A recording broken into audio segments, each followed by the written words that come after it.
Good morning, everybody. This is Mr. Benning, and I want to go ahead and look at 9.1.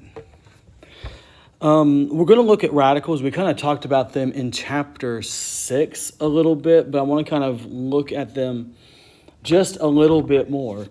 So the first thing I want you to do is take a minute and pause the video and work on the four problems here. It says, do the following situations work? And I want you to actually use numbers in for A and B. So you want to literally use your calculator to figure this out. Go ahead and pause the video and we'll come back. Okay, so now that you're back, what you should have seen is that when you've done these four things here, you'll find that the ones that are here and here will work. And you'll find that these over here do not work. And it kind of shows our key property here, which is the product property and quotient property of square roots. So let's look at this one. It says the square root is the product of the square roots of the factors. So the square root of 45, which is 9 times 5, equals the square root of 9 times the square root of 5, which is 3 radical 5. Okay? Same thing with the quotient property. If I have a fraction that's in a radical, I can divide the numerator by a number and the denominator by a radical, and I can reduce both of those. So same type of deal here. So let's look at example 1. So remember I told you that we want to look at the perfect squares, or what perfect squares go into 108, okay? And so what you'll find is that the biggest square root that goes into 108 in this case is 36. So I can sit there and say, okay, that the square root of 108 is the square root of 36 times the square root of 3. Because that's what 108 is. 36 times 3 is 108. And so the square root of 36 is what times what equals 6? Or what times what is 36, which is 6. The same thing in example 2. I don't know, just bring down the radical 3. Okay, so since radical 3 does not have a perfect square. Same thing in example 2. I can sit here and say, okay, this one is radical 15 divided by radical 64. And when we look at 15, I start there. Does 15 have any perfect squares that go perfectly into it? Well, we start off with 1. We don't care about 1. I go to 4. That's 2 times 2. That doesn't go into 15. 3 times 3 is 9. That doesn't go into 15. Well, then we get to 4, which is 16. And that's bigger than 15. So nothing goes into 15. So I can keep the numerator as radical 15. And then we ask what times what is 64? And that one is a perfect square, and that one is 8. And so that just reduces down to 15 over, radical 15 over 8. So let's look at some more things.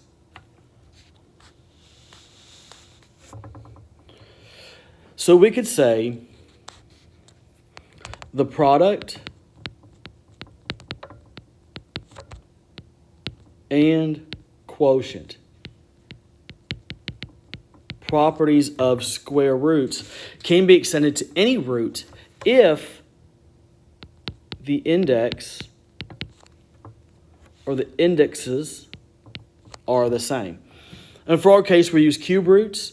So remember, if the root is an odd number, so like if I have an odd number, like this is my index here. If my index is odd, then the radical can be negative. And so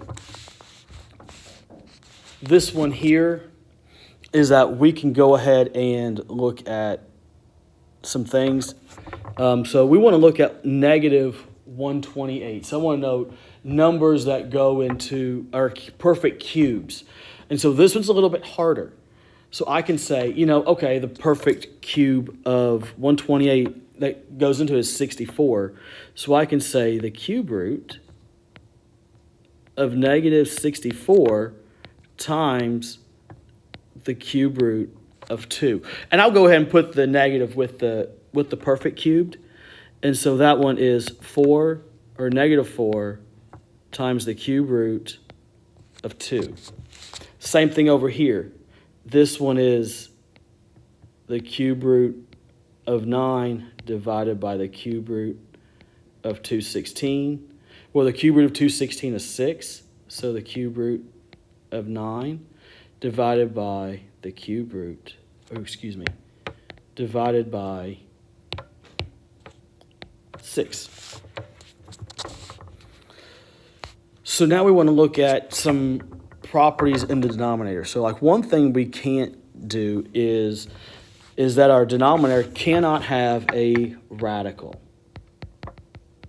Okay, so there can't be a radical in it for a denominator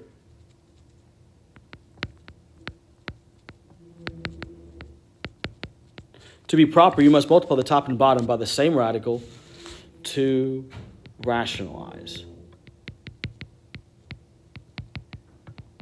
Because you cannot have an irrational number in the bottom. So here's what we mean here. So I've got 5 divided by the square root of 6. Well, in order to rationalize it, I got to multiply top and bottom by the exact same denominator. So we're going to multiply the top and bottom by the square root of 6. Because the square root of 6 divided by the square root of 6 is 1, so we're not changing the value of the fraction. So I go 5 times the square root of 6. It's kind of like multiplying 5 times x. We've got 5x. Same thing here. This is 5 times radical 6. It's 5 radical 6. So this one ends up being 5 radical 6 on top. Radical 6 times radical 6 is the square root of 36, which is 6. So if you multiply a radical by itself, you get the number under the radical. So in this case, it's just 6. Well, we have a cube root. We want to get to the nearest cube. Well, 9 we know is 3 squared. Okay? So if I multiply top and bottom by the cube root of 3, we'll rationalize that denominator to make it 3 cubed. So we do the cube root of 3, top and bottom. And so 2 times the cube root of 3 is 2 cube root of 3 divided by the cube root of 27,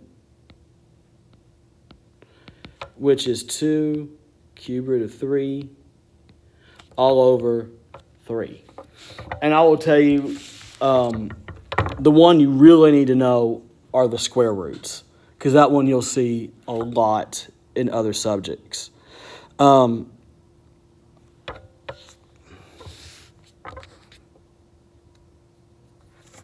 So to add or subtract, so we're going to add or subtract.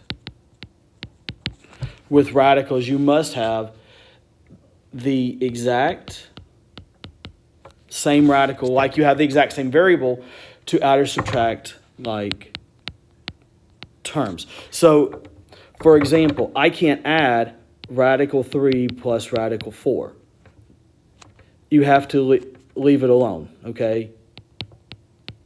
That does not add.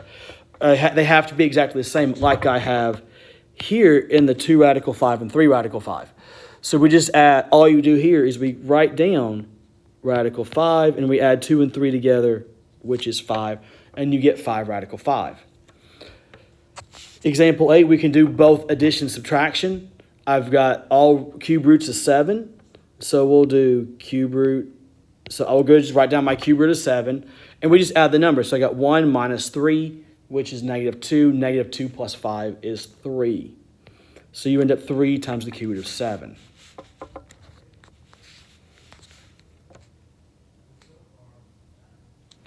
So when we multiply or divide. With radicals, you must multiply or divide what is under the radical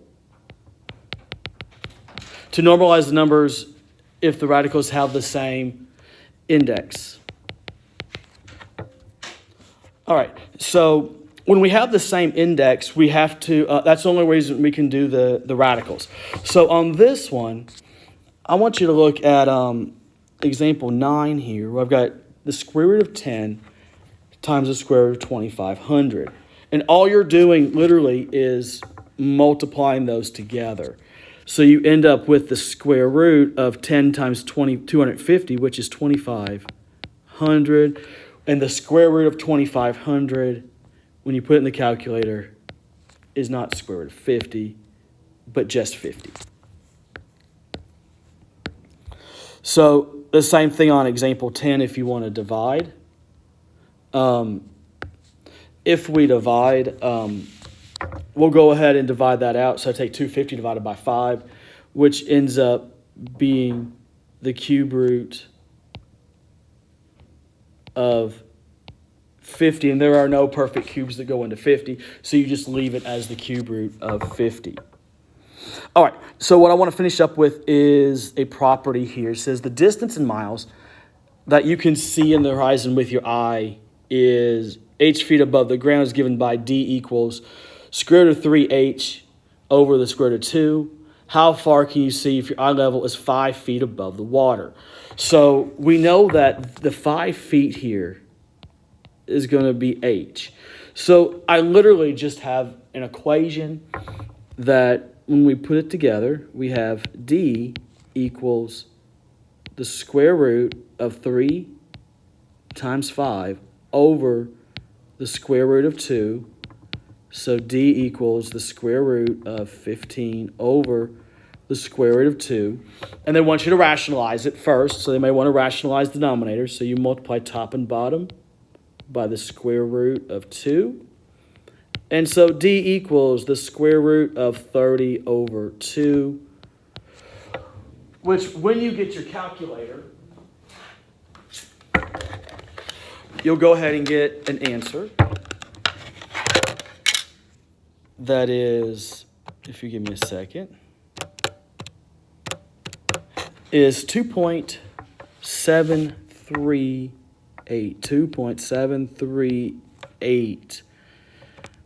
And you want to round that off to 2, probably 2 decimals is enough. So you would say 2.73 or 74, because we got to round that up. 74 miles. And so that would be it. So go ahead and look at the homework and have a good day.